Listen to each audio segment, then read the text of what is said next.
আব্বাসে যদি আসনে না দাঁড়ায় তো আমি তারপরও হলো ওনার এগুলা নিয়ে বলতাম। উনি তো ঢাকার একটা গ্যাংস্টার, আপনিও তো জানেন। দুনিয়ার সব ঢাকাতে আকাম কুকাম করে বেড়ায়, সন্ত্রাসী কাজ করে বেড়ায়।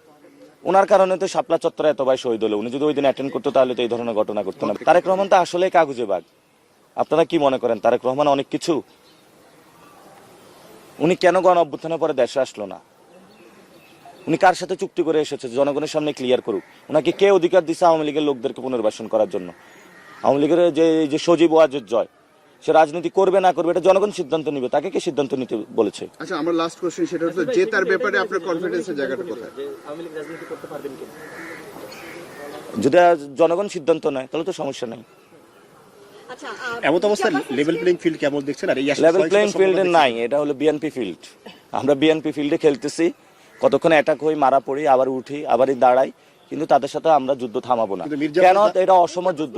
মির্জা আব্বাস পাওয়ার জন্য করছেন এবং এগুলো আসলে ইচ্ছাকৃত আপনার প্ল্যান। পাশাপাশি সরকার সিম্প্যাথি পাইতে চাইলে তো তাহলে আমি রাস্তার মধ্যে শুয়ে থাকতাম। ওইসব সস্তা জিনিসের জন্য আমি না।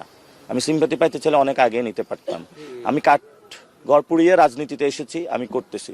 উনি সাহস থাকলে আমি এখনো বলবো, উনি কালকে বলুক, যে কালকে জনগণের সামনে আইসা অঙ্গীকার করুক যে আমি মির্জা আব্বাস আজকে থেকে চাঁদাবাজি ছেড়ে দিলাম, আমি মির্জা আব্বাস আজকে থেকে সন্ত্রাসী কার্যক্রম ছেড়ে দিলাম, আমি মির্জা আব্বাস দুর্নীতি ছেড়ে দিলাম, এবং আমি যে অপরাধ করেছি এটার জন্য পুরো বাংলাদেশের ক্ষমা প্রার্থী। এবং সাথে সাথে যারা আমার কাছে টাকা পয়সা পাবেন আমি সবাই বাংলাদেশের রাষ্ট্রীয় কোষাগারে দান করবো, আপনাদের দিয়ে দিব।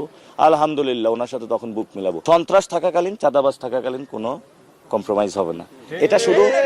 এটা শুধু মির্জা আব্বাস না, 300 আসনেই তারেক রহমান এসব গডফাদারদের দিয়েছে।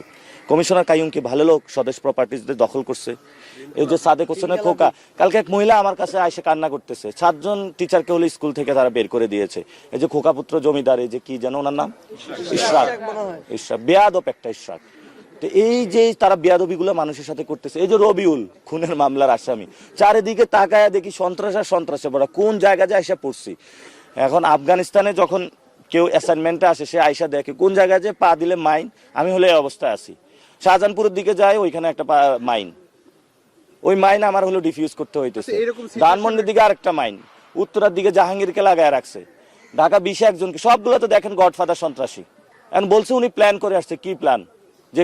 যেখানে হলো লিচু গাছ আছে ওই জায়গায় লাগাবে, যেখানে আম গাছ আছে ওইটা লাগাবে, আরেক জায়গায় ওই কি করছে, যেখানে মেডিকেল বিশ্ববিদ্যালয় আছে ওইখানে করবে, ওটার উপরে আরেকটা করবে। তো কয়েকদিন পরে ঘোষণা দিবে যে বিএনপি যেটা আছে আরেকটা বিএনপি প্রতিষ্ঠা করা লাগবে। সেক্ষেত্রে এই কনফ্রন্টেশনের কারণে